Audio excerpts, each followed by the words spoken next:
Caddo Parish Coroner Dr. Todd Thoma here for a little bit. Hey, Todd, how you been, amigo? What's new? I'm good, Robert. Not much.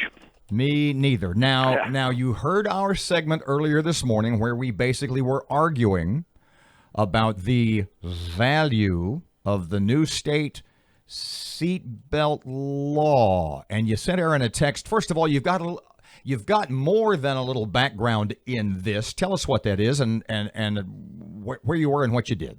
Well, those of you who don't know, I'm also an emergency physician, not just the coroner in Caddo Parish. And I spent 2 years, about 10 years ago, in Washington, D.C., doing a fellowship in traffic safety. I worked at the National Highway Traffic Safety Administration for 2 years. So you know all about safety on the roads and what is dangerous and what can kill people. I go all around the country lecturing on that, Aaron. Okay. The law has been changed. A couple of controversial points are children under age 2 have to be in a rear-facing child safety seat. Why is that important? Well, we always had a law where under the age of 1, they were in a rear-facing child safety seat. That is the safest form of transportation, bar none. The reason for that is when they turn their back and you're in a wreck, all of the energy is dispersed over their entire back, not just on the seat belts that are on the front part of it. We put the rear-facing child safety seat in the back, and it's a law that it's required to be in the back seat of the car because it has to get away from the airbag.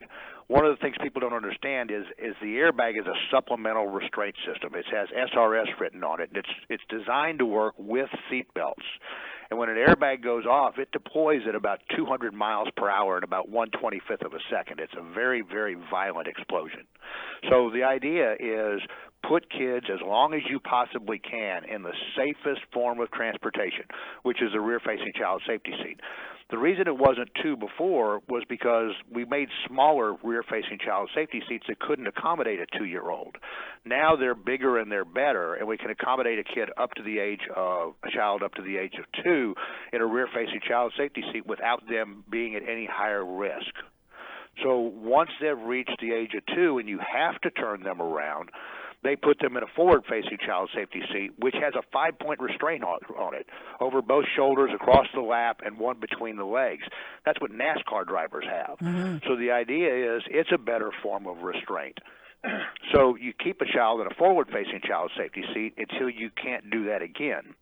Now, I heard part of what the controversy was that you guys were talking about was once they get past that stage, kids don't want to be in a booster seat. Nope. Well, the idea about a booster seat, if you stop and think about it, kids that are too small, when you put a lap belt on them, it comes up on the soft part of their stomach. And when you hook up the shoulder harness, it goes across the soft part of their neck. So when they're in a wreck, that seat belt submarines into the abdomen and into the neck and increases the amount of damage that can be done to the child. The idea when you put them in a booster seat is to let the seat belt drop down on their pelvis, on the bony part, and to let the lap belt come down onto their clavicle and their breastbone, so that when they're in a wreck, it's able to stop them. So once a child has grown to a period where they're tall enough, then they can sit in a regular seat, put a seatbelt and a shoulder harness on, and it'll be on the bony parts of their body and protect them. Todd, Robert's got a big problem with that 13 in the back. Yeah. Well, let me tell you the reason behind that, Robert, and there's a long story. I won't do that. But the bottom line is when you put an unrestrained person in the front seat of an automobile, what happens is most wrecks have pre-impact braking, meaning that you slam on your brakes. And when you do, everything gets thrown forward. So people get thrown closer to the dashboard. And when they get thrown closer to the dashboard, then they hit something. The airbag deploys at 200 miles per hour, and it kills people. So if you can get 10 inches away from the airbag, you're not at increased risk. So if you can put a piece of paper between you and the airbag, you're at no increased risk. But the problem is that you can't tell people all that. So for the last It's been at least 15, 20 years. NHTSA has said everybody under the age of 13 rides in the backseat of an automobile. And the reason they do that is because everybody's safer in the backseat of an automobile. It gives you an increased stopping distance, so you've got longer time to stop. So everyone's safer in the backseat, and they just tell people, let's put the child in the backseat. Now they're going to make it a law.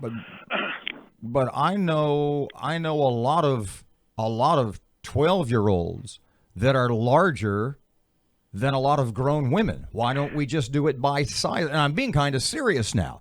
Oh, Why I know not you just are, a but how size would limit? that would be too hard to enforce, Robert. You've got a problem with that. So what they're trying to do now is just say, let's put kids in a place where they're the safest that they possibly can be. You're right. There are some 13-year-olds that weigh 65 pounds, and there's some that weigh 300 pounds. I mean, it's a big difference.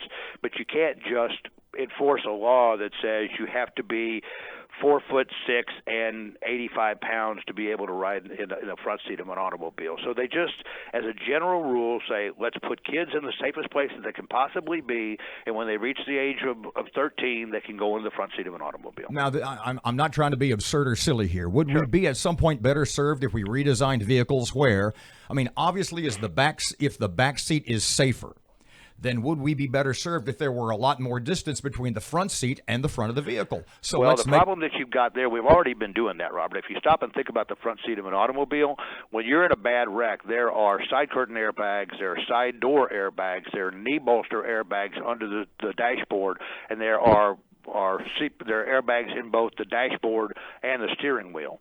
So what we try to do is compartmentalize that front seat, because somebody has to drive the automobile. And when you're there and there's a shorter stopping distance between you and the steering wheel, or shorter stopping distance between you and the dashboard, we try to put some type of protection in there. And that's what the airbags are designed to do. Believe me, the engineers that do that are brilliant people. Can you Every imagine? time we ever go to them with a problem, they come up with a solution. Can you imagine a scenario? And once again, I'm not poking fun here. Can you imagine a scenario where a state legislature, California, New York, Massachusetts, Louisiana, can you imagine a scenario where a state legislature would mandate that everybody under the age of, say, 12 had to wear a helmet? You mean at all times? In a car, yeah. Oh, I can't imagine that can happen, but once again, that's going a little too far. You're right. People do die from head injury, but it's not the major cause of death in motor vehicle collisions. The major cause of death in motor vehicle collisions are multiple blunt force trauma and internal injuries from the deceleration. They do mandate helmets on motorcycles and bicycles, as you already know, because the major cause of death on that is going to be head injuries. But you're right. Once again, 5-point restraints. You could put a law in there that said that everybody that gets in the front seat of an automobile has to put on the same 5-point restraints that NASCAR has. But they're not going to end up doing that. Let me ask you one last question. If a car only has 2 seats in the front, can a child younger than 13 get in that front seat? Yes, if there's no back seat, they can. And in fact, if you stop and think about this, they've been doing this for a lot of years. Trucks that only have 2 front seats, if you put a rear-facing child safety seat in the front seat of that automobile, there by law is a button or knob to be able to turn the airbag off. You actually depower the airbag on that side when you've got a rear-facing child safety seat in there. Because once again, we already know that's how children get killed. They get killed because either them or the rear-facing child safety seat gets too close to the airbag when it deploys.